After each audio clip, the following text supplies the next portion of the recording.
사랑하는 새벽나라 친구 여러분 안녕하세요. 여러분과 함께 목요일 말씀을 묵상할 김종호 목사입니다.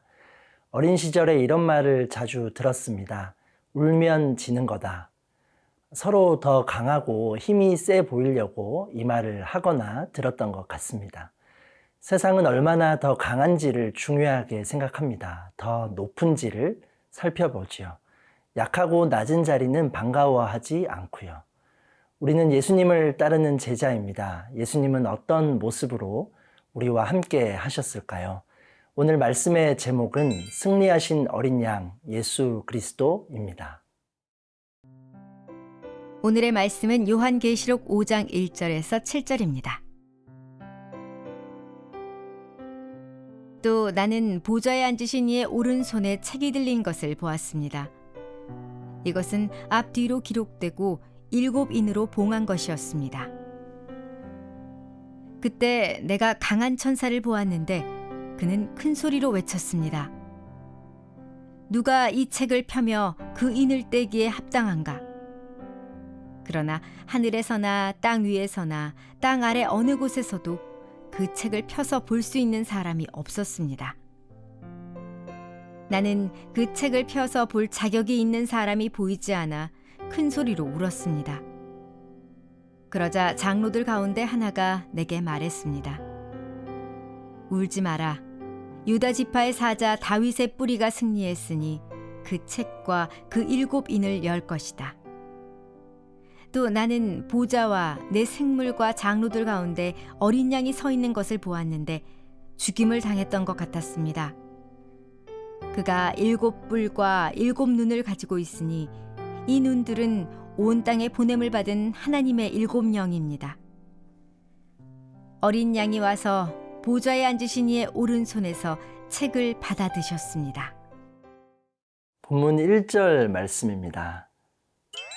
또 나는 보좌에 앉으신 이의 오른손에 책이 들린 것을 보았습니다. 이것은 앞뒤로 기록되고 7인으로 봉한 것이었습니다. 요한은 하나님의 손에 두루마리를 봅니다. 7인으로 봉한 것이었습니다. 완전한 비밀로 감추어져 있다는 것을 의미하는데요. 이 책은 하나님의 구원과 심판에 대한 계획이 담겨 있습니다.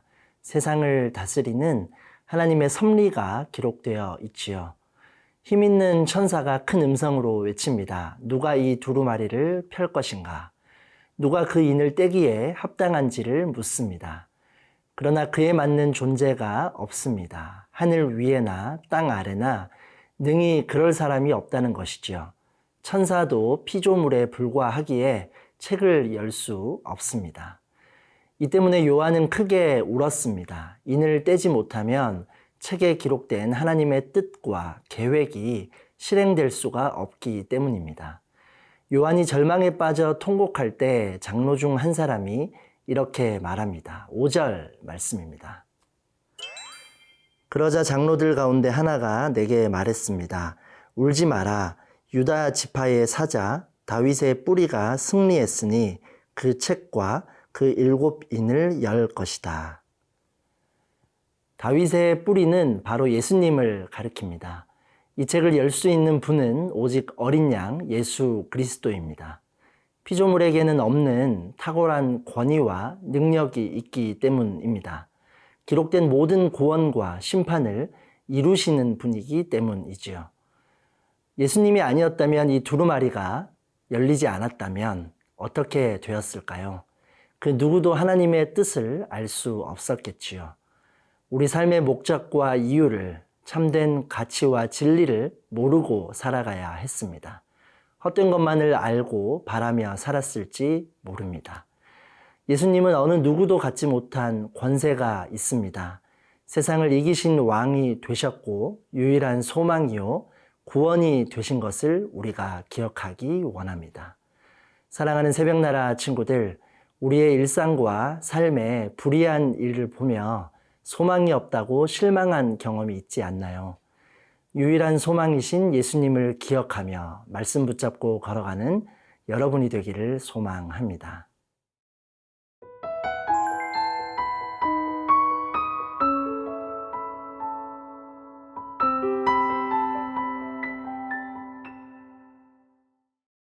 본문 6절 말씀입니다. 또 나는 보좌와 내 생물과 장로들 가운데 어린 양이 서 있는 것을 보았는데 죽임을 당했던 것 같았습니다. 그가 7뿔과 7눈을 가지고 있으니 이 눈들은 온 땅에 보냄을 받은 하나님의 7영입니다. 요한은 어린 양을 발견합니다. 당시 유대인들은 강력한 리더십의 메시아를 기다렸습니다. 그래서 유다 지파의 사자를 말하며 그 기대가 이루어지기를 소망한 것이죠. 그런데 사자가 아니라 어린 양입니다. 그것도 일찍 죽임을 당한 것 같은 양입니다. 제물로 사용된 것 같은 모습인데요. 예수님이 죽임당한 어린 양으로 등장하는 것입니다. 그런데 놀라운 것은 이 어린 양은 7뿔과 7눈을 가지고 있습니다. 곧 하나님의 7영이 있었던 것이죠. 성경에서 7은 완전하다는 의미를 갖는 숫자입니다. 뿔은 권위를 상징하고요. 하나님의 권세와 능력이 있다는 것입니다.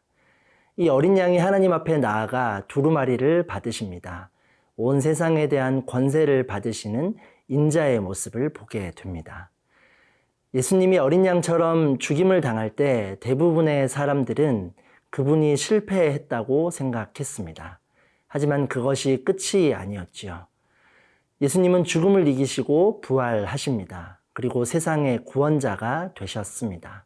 죽임당한 어린 양이 곧 유대 지파의 사자요, 다윗의 뿔이었던 것입니다.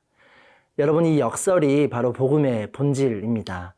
예수님은 십자가를 지시기까지 하나님께 순종하셨습니다. 가장 강한 분이지만 어린 양의 모습으로 희생하며 섬기게 되셨지요. 그리고 승리하셨고요. 이 사실은 우리에게도 큰 위로와 믿음을 주게 됩니다. 믿음을 지키는 우리에게도 지금 당장의 질문과 고민이 있을 수가 있습니다. 세상이 죄로 인해 거짓과 불의로 물들어 있는 것을 보게 되고 또 어두움이 이기는 것 같아 보이기도 하지요. 예수님은 죽임을 이기시고 승리하셨습니다. 이를 믿는 우리도 완전한 승리를 이루신 예수님과 함께 소망으로 나아갈 수 있음을 기억하기 원합니다. 사랑하는 새벽나라 친구들, 하나님의 구원 계획은 오직 예수님을 통해서 완성되었습니다. 우리는 그 예수님을 나의 구원자로 확실히 믿고 있나요? 예수님의 길을 기억하며 소망과 평안으로 주님과 동행하는 오늘 하루가 되기를 축복합니다. 사랑의 하나님, 죽임당하신 어린 양의 피로 우리를 살리신 주님의 구원 계획과 은혜에 감사합니다. 십자가를 지신 예수님을 기억하며 순종과 희생의 길을 가게 하시고 죽음을 이기신 예수님처럼 성령 안에서 승리하며 기뻐하는 오늘 하루가 되게 하여 주소서. 예수님의 이름으로 기도합니다. 아멘.